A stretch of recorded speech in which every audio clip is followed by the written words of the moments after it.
नमस्कार, खबरें जारी न्यूज 24 पर मैं हूं आपके साथ मकसूद खान। खास पेशकश में बात होगी साथियों की भी और विश्वासघात की भी, क्योंकि लोकसभा चुनावों के लिए रणभेरी बस बजने ही वाली है। सभी दलों में टिकट बंटवारे का मंथन चल रहा है, लेकिन बीजेपी 195 उम्मीदवारों के नामों का ऐलान करके फिलहाल आगे है।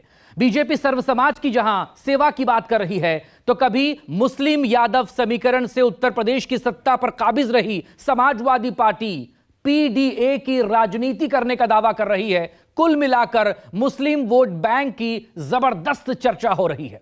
ऐसे में मुसलमानों के रहनुमा होने का दावा करने वाले तमाम नेताओं में से एक एआईएमआईएम के प्रमुख असदुद्दीन ओवैसी उत्तर प्रदेश में अपने कैंडिडेट उतारने की तैयारी कर रहे हैं। और सूत्रों के हवाले से खबर यही कि इस बार बीएसपी एआईएमआईएम के साथ मिलकर लोकसभा का चुनाव लड़ सकती है। जाहिर है, अगर ऐसा हुआ तो फिर पीडीए यानी कि पिछड़ा दलित अल्पसंख्यक की बात कर रहे अखिलेश यादव का प्लान गड़बड़ा सकता है। और यही वजह है कि अखिलेश मायावती को बीजेपी का प्लान बी तक बताने से नहीं चूक रहे। मोदी, मोदी, मोदी, मोदी।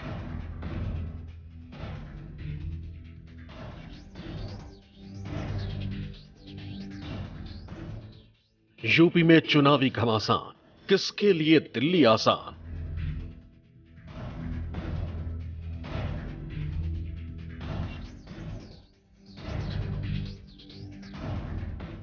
माया ओवैसी आएंगे साथ, इंडिया से विश्वासघात।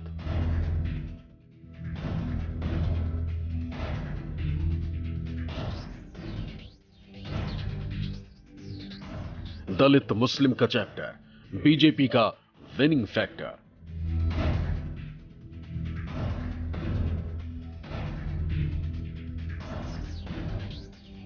दो 2024 दिल्ली की जंग में हर गठबंधन, हर पार्टी की नजर उत्तर प्रदेश पर है। इंडिया गठबंधन की तरफ से अखिलेश यादव ने यूपी की 27 सीटों पर अपने कैंडिडेट उतारकर चुनावी रण का शंखनाद किया। तब उत्तर प्रदेश की 80 सीटों पर कब्जे की लड़ाई में भारतीय जनता पार्टी ने 51 लोकसभा सीटों पर अपने उम्मीदवारों का ऐलान कर दिया, जबकि 24 उम्मीदवारों को होल्ड पर रखा गया।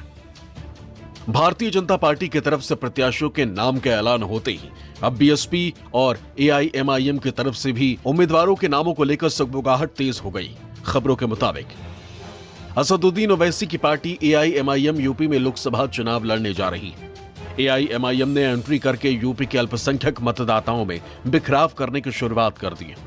एआईएमआईएम देश के सबसे बड़े सूबे यूपी की आजमगढ़ सीट समेत कुल 7 सीटों पर उम्मीदवार उतारने का दावा कर चुकी है। सूत्रों के मुताबिक एआईएमआईएम इस बार मायावती की पार्टी बीएसपी के साथ गठबंधन कर लोकसभा का चुनाव लड़ सकती है। बीएसपी भी जल्द ही लोकसभा चुनाव के प्रत्याशियों का ऐलान करने जा रही है और बीएसपी के कैंडिडेट फाइनल करने के लिए मायावती मंडल सेक्टर के प्रभारियों के साथ ताबड़तोड़ बैठकें और चर्चा कर रही है। इंडिया गठबंधन के द्वारा जिस तरह लगातार एआईएमआईएम के साथ सौतेला व्यवहार किया जा रहा है और हमारे राष्ट्रीय अध्यक्ष जनाब असद ओवैसी साहब से जो नफरत की पराकाष्ठा इंडिया गठबंधन के द्वारा क्रॉस की जा रही है, हम अपने राष्ट्रीय अध्यक्ष से लगातार विचार विमर्श कर रहे हैं। हमारी 3 राउंड की वार्ता हो चुकी है।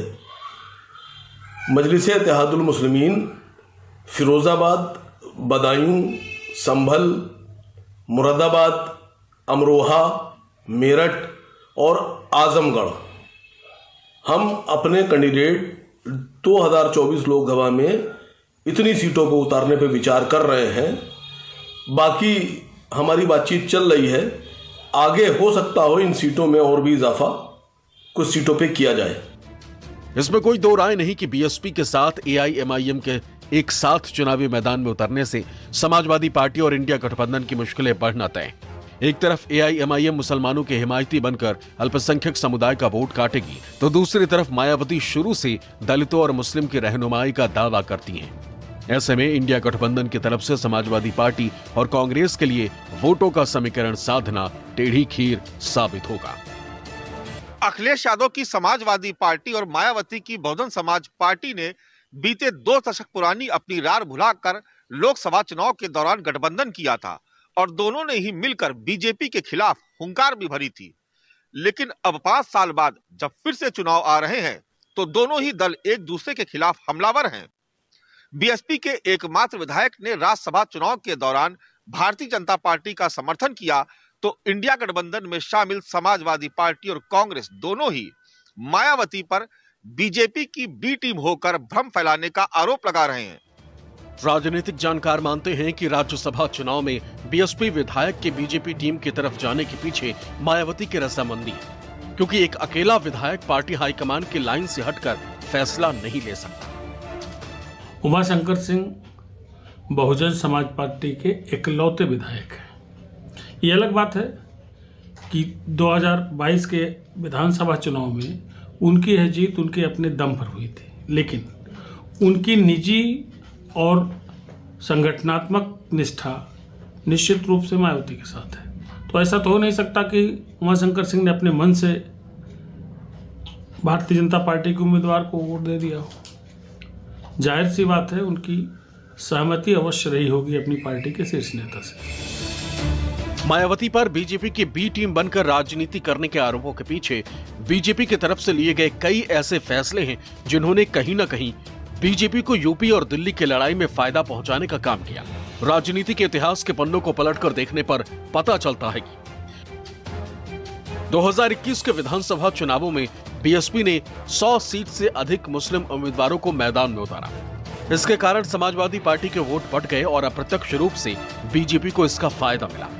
आजमगढ़ के उपचुनाव में भी मायावती ने शाह आलम उर्फ गुड्डू जमाली को मैदान में उतारा तो समाजवादी पार्टी ने मायावती पर एसपी के वोटों में सेंधमारी करके बीजेपी को फायदा पहुंचाने का आरोप लगाया।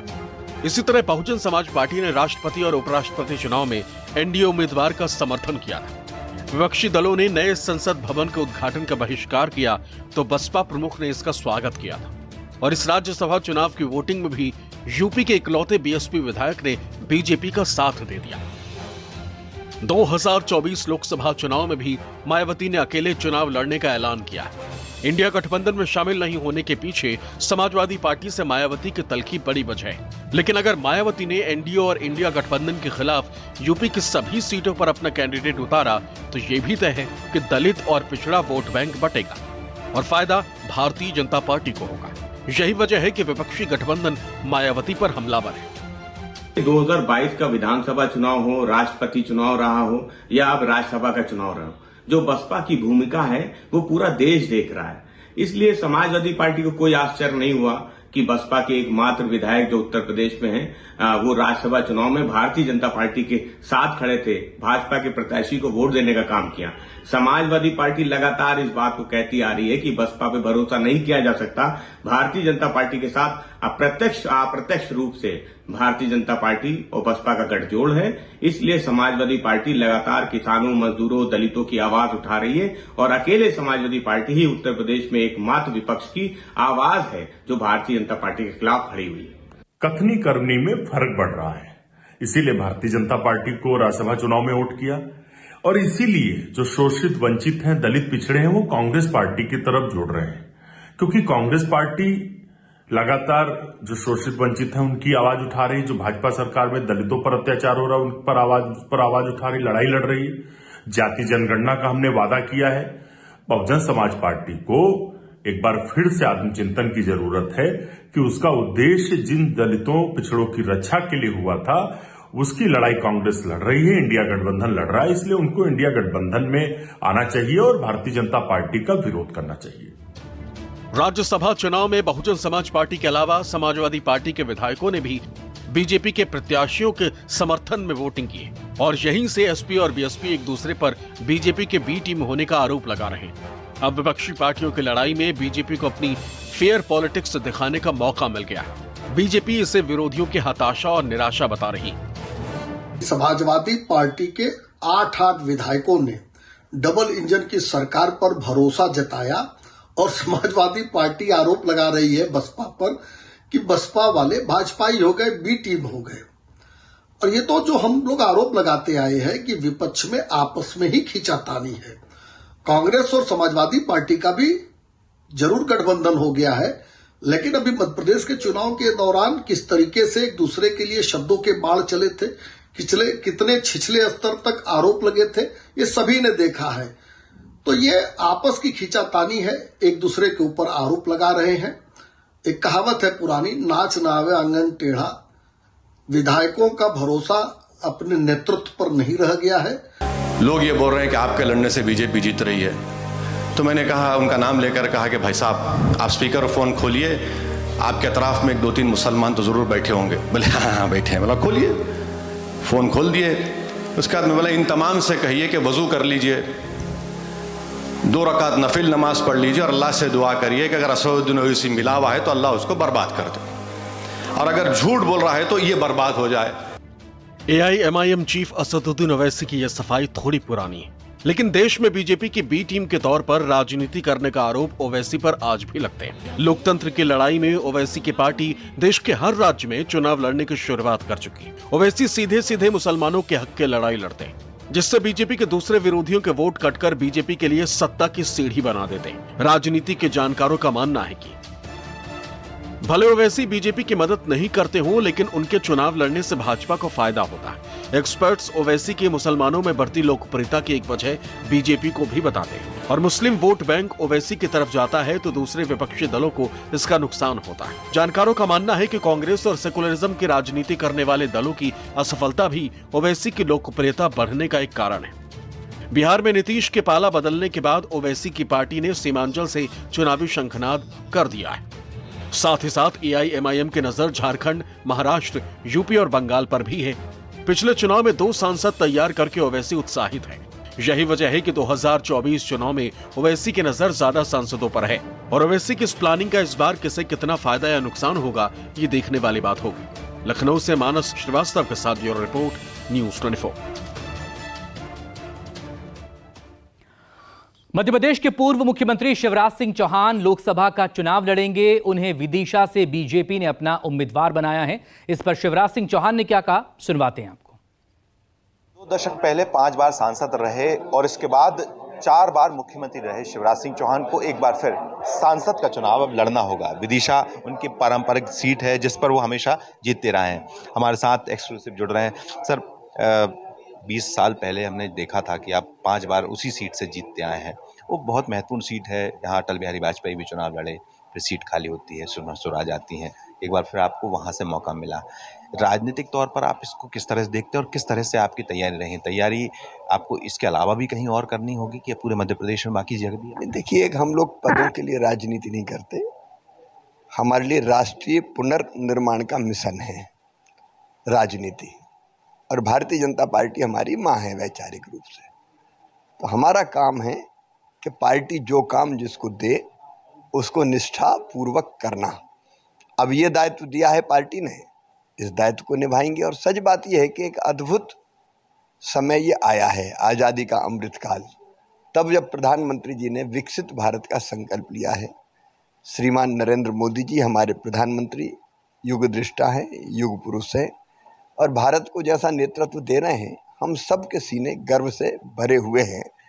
भारत आज एक वैश्विक ताकत है और विश्व गुरु बनने के पथ पर अग्रसर है। और मैं दावे के साथ कहता हूं, हमारी आंखों के सामने मोदी जी के नेतृत्व में संपूर्ण विकसित भारत मिलेगा।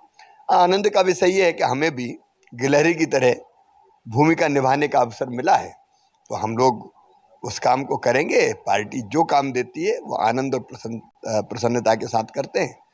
और ये बात सच है कि केवल विदिशा नहीं, पार्टी जहां कहेगी प्रदेश में और देश में भी चुनाव प्रचार करेंगे। लंबे वक्त से इस बात का चर्चाएं चल रही थी कि अब मुख्यमंत्री नहीं तो अब क्या जिम्मेदारी मिलेगी। ये राजनीतिक गलियारों में चर्चा थी। कुछ जगह जनता के बीच में आप गए, हमने वो देखा कि लोग चाहते हैं कि आप क्या करेंगे। अब एक नई जिम्मेदारी, नई भूमिका के साथ आप चुनाव भी लड़ेंगे। और क्या ये केंद्र की राजनीति का रास्ता आप देख रहे हैं कि केंद्र तक जाकर आपको मध्य प्रदेश और केंद्र दोनों की राजनीति? देखिए, आत्म केंद्रित सोच नहीं है हमारा, ये सोचे पार्टी किसको कहाँ रखना है। पार्टी जो दायित्व देगी वो काम पूरा करेंगे। वो केंद्र में हो और कोई काम हो, क्या करेंगे ये हम तय नहीं करेंगे। पार्टी जहाँ रख देगी हम बेहतर काम करेंगे। कुछ सांसदों के टिकट कटे हैं, तो उसको किस पार्टी की अपनी एक प्रोसेस और प्रक्रिया रहती है, उसके अंतर्गत फैसले होते हैं। सभी सम्मानित है, सभी का सम्मान है। अलग अलग भूमिकाओं में रखते हैं। आज सांसद के लिए लड़ाया था, कल दूसरी भूमिका उनको देंगे। हर एक कार्यकर्ता का सम्मान है बीजेपी में। चलिए, भारत जोड़ो न्याय यात्रा राहुल गांधी की मध्य प्रदेश आई है, इसको किस तरह से देखते हैं? किसका कोई असर देखने को मिला? पिछले लोकसभा चुनाव से पहले भी निकाली थी उन्होंने, यहाँ पर विधानसभा चुनाव। गांधी कांग्रेस के साथ ही अन्याय कर रहे हैं। इस समय बस में बैठ के घूम रहे हैं। ना नीति है, ना नेता है, ना नियत है। अन्याय तो उन्होंने खुद कांग्रेस के नेताओं के साथ किया, सालों मिलते नहीं थे। अब कांग्रेस के नेता छोड़ छोड़ के भग रहे हैं, वो राहुल के साथ अन्याय कर रहे हैं। तो दिशाहीन कांग्रेस ऐसी स्थिति में पहुंच गई कि जहां उसको बचाने वाला कोई नहीं है। वैसे भी राहुल जी की यात्रा जहां से गुजरती है वहां कांग्रेस गुजर ही जाती है। हम मध्य प्रदेश में गुजरना एक अलग शब्द है कि जिसमें बचता ही नहीं है कोई। तो पिछली बार भी कांग्रेस गुजर गई थी, जिन जिन सीटों पर गए वहां हार गई, और अब भी जहां जहां जा रहे हैं वहां गुजरना ही है। लेकिन अब भैया है, जो करे सो थोड़ा है। वो महात्मा गांधी के उस संकल्प को पूरा करने में जुटे हुए हैं। महात्मा गांधी जी ने इच्छा प्रकट की थी कि कांग्रेस का गठन हुआ था आज़ादी की लड़ाई के लिए, अब कांग्रेस को भंग कर देना चाहिए। तो पंडित जवाहरलाल नेहरू जी ने तो गांधी जी की बात नहीं मानी, लेकिन राहुल गांधी ये ठान के बैठे हैं कि वो कांग्रेस को समाप्त करके महात्मा गांधी जी की इच्छा पूरी करें। एक आखिरी सवाल, पटना में महारैली इंडी गठबंधन की है, उसको किस लिहाज से देखते हैं? पिछले घटनाक्रम जो हुए हैं, आज जो है पटना ना महा है ना रैली है, वहाँ तो उठापटक है, जूतम पैजार है। ऐसे लोग कभी भला नहीं कर सकते। इंडी गठबंधन बनने के पहले टूट गया। मध्य प्रदेश के पूर्व मुख्यमंत्री शिवराज सिंह चौहान ने न्यूज़ 24 से एक्सक्लूसिव बातचीत की। कैमरा पर्सन कमलेश व्यास के साथ विपिन श्रीवास्तव, न्यूज़ 24 भोपाल।